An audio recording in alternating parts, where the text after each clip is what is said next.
How to cook Persian style rice. You need a Persian rice cooker, basmati rice, saffron, olive oil, salt, and a cup.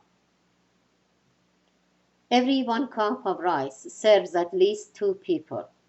I'm cooking 4 cups of rice. Add the rice into the pot. When measuring the rice, pour the rice up to the rim of the cup. Fill the kettle with water and let it boil. Rinse the rice and put the pot into the rice cooker. For every cup of rice, depending on the type of rice, we need from 1.5 cups to 2 cups of boiling water. You can measure the water with a cup, or to be safe, use a measuring cup.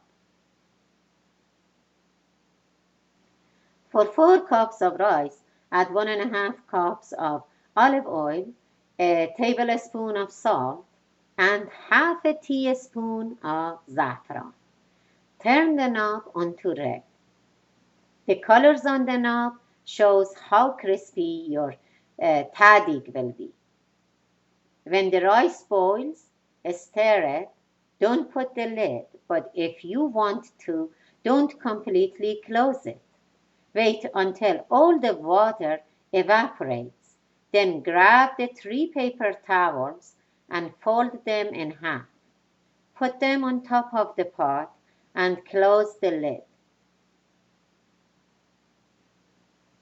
If you check the knob, it's still pointing the red.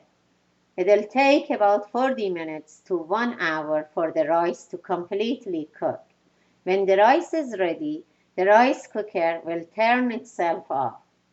When it's ready, serve it right away to have perfect crispy tahdig.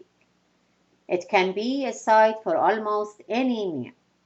Enjoy your Persian rice.